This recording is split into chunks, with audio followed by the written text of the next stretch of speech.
Hola, espero que se encuentren muy bien. En este video vamos a hablar sobre la arquitectura de la frase, elaborado este material a partir de la cocina del libro, la cocina de escritura de Kazan y Daniel, y además voy a darles algunas sugerencias a tener en cuenta para redactar las acciones solicitadas en el foro número 1. Voy a tratar de avanzar. La verdad es que no sé por qué el programa está medio lento. ¿Cómo deberían ser las oraciones? Las oraciones tienen que ser, cuando hablamos de la arquitectura de la frase, nos referimos a cómo están ordenadas las oraciones y cómo deberían ser las oraciones. En este caso, ¿cómo deberían ser? Deberían ser claras, es decir, que se entiendan, eficaces, que cumplan con el objetivo que realmente tengo, que quiero, que deseo, y atractivas para que el lector realmente sienta deseos de seguir avanzando en la lectura. ¿Qué tamaño deberían tener? Según el libro de estilos El País, se recomienda como máximo 20 palabras por oración o frase.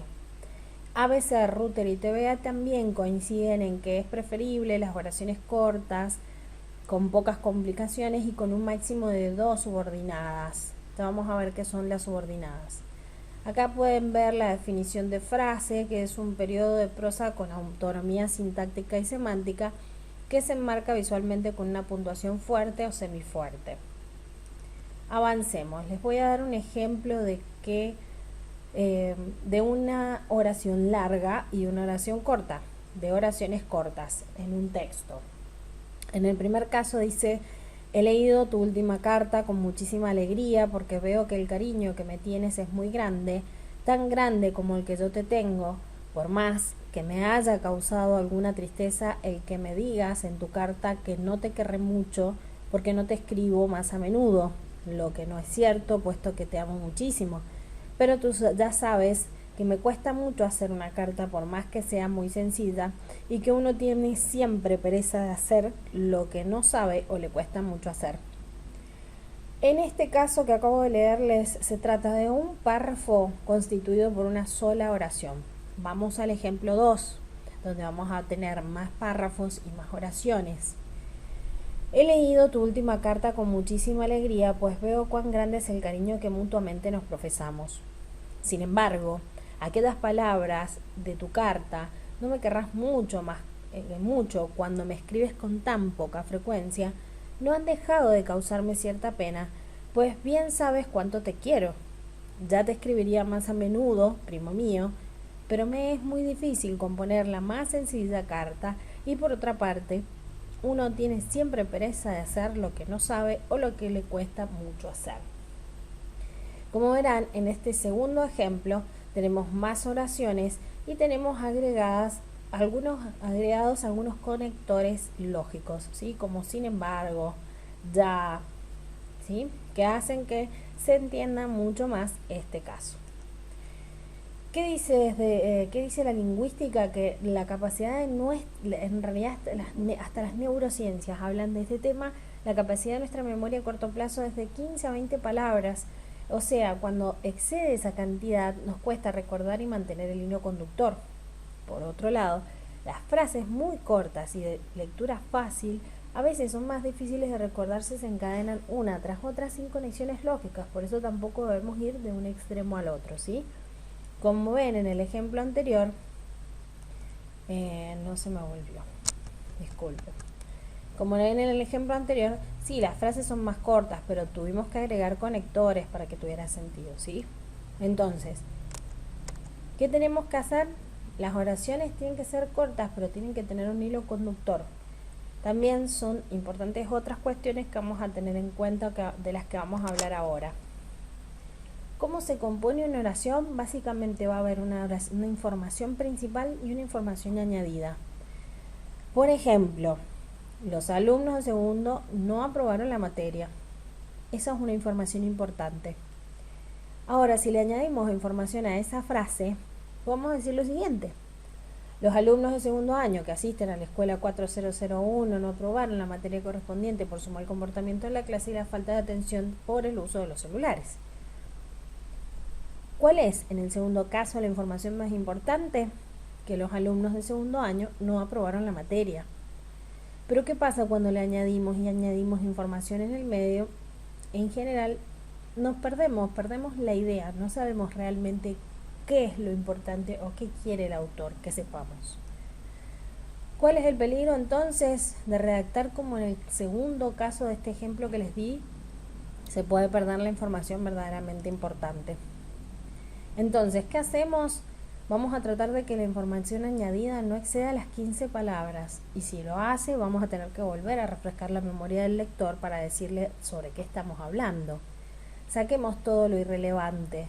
Lo que no contribuya a aclarar lo que decimos no es necesario, por ende elimínenlo.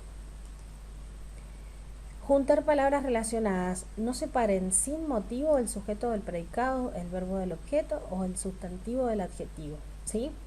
Vamos a un ejemplo. La pasta, si se prepara con imaginación, puede ser, incluso en los banquetes más formales, un plato muy apreciado. Si yo me fijo acá, ¿cuál es la información importante? La pasta puede ser un plato muy apreciado. Entonces, ¿qué tengo que hacer? No separo esto, no separo la pasta. Puede ser, porque la pasta es el sujeto, puede ser, es el verbo, un plato muy apreciado es el complemento del verbo, ¿sí? Entonces, lo junto y digo, la pasta puede ser un plato muy apreciado, incluso en los banquetes más formales, si se prepara con imaginación. Entonces, así es más fácil que la persona entienda de qué estoy hablando.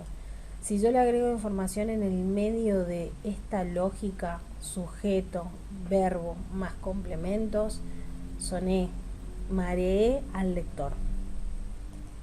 Sigamos entonces, 8 consejos para escribir frases eficientes. Ya les dije, frases cortas, entre 15 y 20 palabras hasta 25. Eliminen todos los adornos que no sean necesarios. Si es necesario agregar información, colóquenla en el lugar adecuado, no separen palabras que estén relacionadas como sujeto y predicado, verbo y objetos. Ahí me faltó un paréntesis. Busquen el orden más sencillo de las palabras, sujeto, verbo y complementos. Por ejemplo, yo como carne. La información importante siempre va al inicio de la oración. Lo que yo quiero decir importante va siempre al inicio. Si yo digo yo, que me llamo Soledad Álvarez y estudio aún en la Universidad de Cuyo porque estoy haciendo otra carrera que también me gusta, además de la que ya tenía como carne, ya perdí al lector y lo importante que yo quería decir era que yo comía carne. Entonces, siempre lo más importante al inicio. Después, no abusen de construcciones pasivas o negaciones. Se suele utilizar mucho en la administración de empresas, pero no abusen de esto, de se vende auto, se consideran valiosas, sino activas. Siempre lo más importante es el sujeto, no lo pierdan, no pierdan el sujeto. ¿Quién realiza la acción? ¿Qué realiza la acción? Y no tengan pereza de revisar las frases, eso también es muy importante. Vuelvan a revisar y a releer sus textos y van a ver cómo mejoran mucho en la redacción. Finalmente, ¿cómo redactar acciones a tomar? ¿Cómo van a redactar estas acciones? Se redactan, ahí me faltó la N, en general en infinitivo. ¿Qué eran los verbos en infinitivo? Eran esos verbos que terminaban en ar, er o ir y no estaban conjugados. Se utilizan estos verbos en infinitivo porque le dan mayor claridad y porque determina qué hacer, ¿sí? Estos verbos son los que nos dicen qué hacer. Son los que se utilizan en los textos instructivos.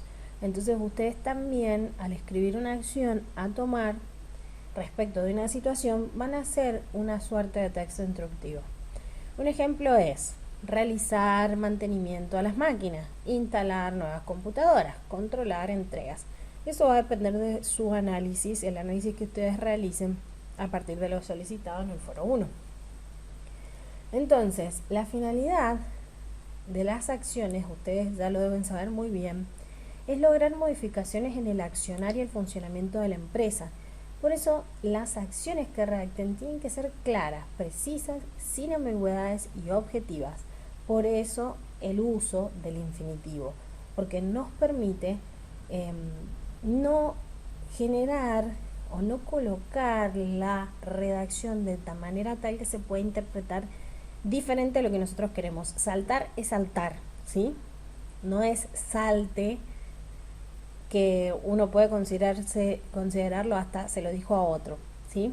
Parece una tontera, pero realmente es muy importante. Bien, muchas gracias por su atención, espero que esto sea de gran utilidad y que puedan ponerlo en práctica en todo lo solicitado en el foro.